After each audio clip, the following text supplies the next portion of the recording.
Hello, Gemini, Sun, Moon, Rising, and Venus signs. Kamusta kayo? Sana po yung nasa mabuti kayong kalagayan. Welcome back po sa Star Tarot. Kung bago kayo dito, welcome din kayo. Thank you sa inyong support. I truly appreciate it. God bless you all, Gemini. Pauna mensahe po ninyo ay death energy. Yan. So, this is the end of the old and start of the new. No?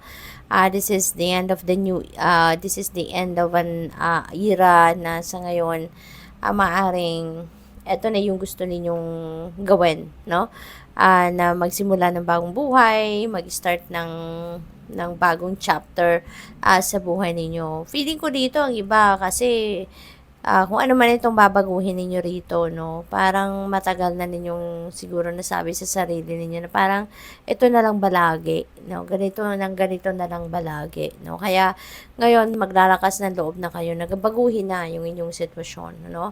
Wala sigurong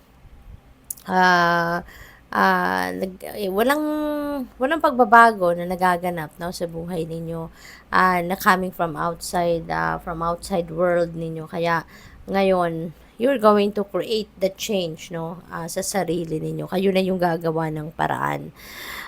There is a promise of rebirth dito. There is a transformation happening. Merong ending, merong new beginning, no? In some areas of life dito, Gemini. So good luck sa iyo. What else? We have Queen of Cups. Ayan. So dito naman sa Queen of Cups energy, meron kayo ritong yung bang yung siguro yung psychic abilities ninyo or yung um, intuitive abilities ninyo sa ngayon will be on point, no? Yung bang malakas ngayon ang inyong radar. Kaya gamitin nyo yan to your advantage, okay, Gemini? Gamitin nyo yan to your advantage. Gawa ninyo ng paraan, no? Na, ang tawag dito, yung magamit ninyo to, no, to guide you. Magamit ninyo yung intuition ninyo para makapag-desisyon kayo ng mas tama, mas maayos, yung ganon. Or use your judgment, diba? No, na based sa kung ano man ang bulong sa inyo ng inyong intuition. Maybe then, no, for some of you Gemini, maybe you are dealing with someone dito na parang mother figure ninyo. So it's either mom talaga ninyo, mama ninyo talaga yung dinideal with ninyo sa ngayon. Or baka somebody na tinuturing din ninyong nanay or pangalawang nanay ninyo, no? Eight of Cups. Ayan, so this is this is moving on energy, Gemini.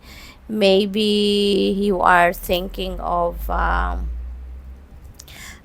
moving away from a certain situation sa buhay ninyo sa ngayon. This is something siguro na hindi na nagdudulot ng best interest ninyo. This is something na hindi na nakakatulong sa inyo. Hindi na kayo masaya, no, sa sitwasyon na to. Kaya you are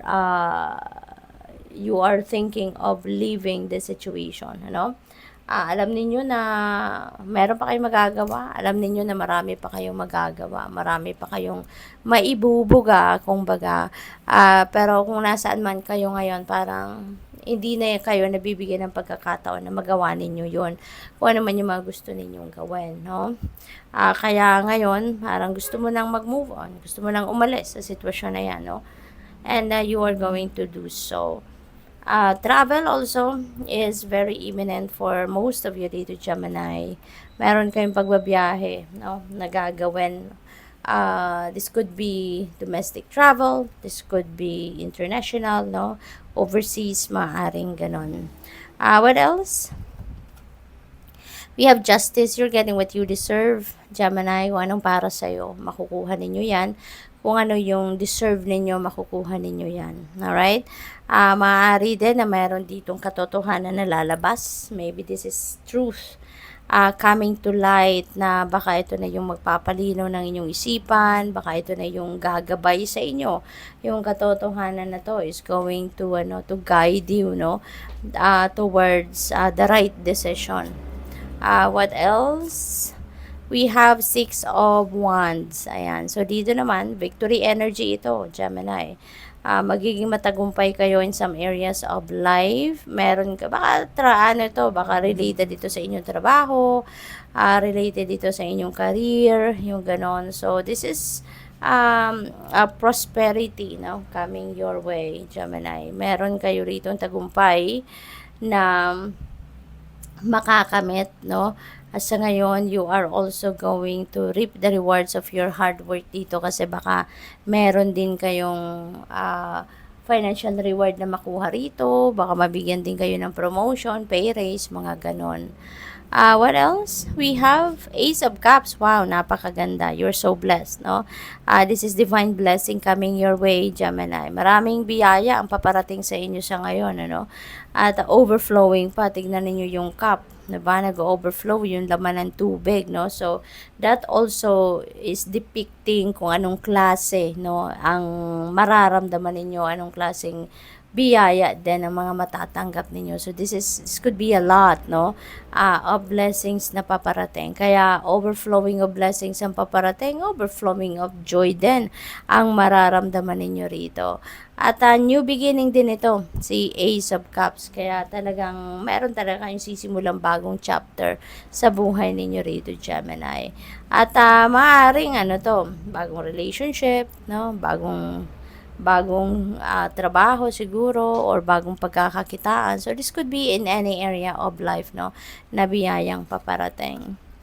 Two of Cups, ayan. So this is partnership. So maaring meron talagang dumating dito, no, na opportunity para sa inyo, para sa bagong love life, no. Siguro single pa kayo, Gemini, at kung ganun man ang inyong sitwasyon, baka magka-love life na kayo. Baka ngayon, makilala nyo na yung twin flame, yung soulmate, no? At baka ngayon na kayo magkaroon ng love interest, no? So, good luck sa you dyan.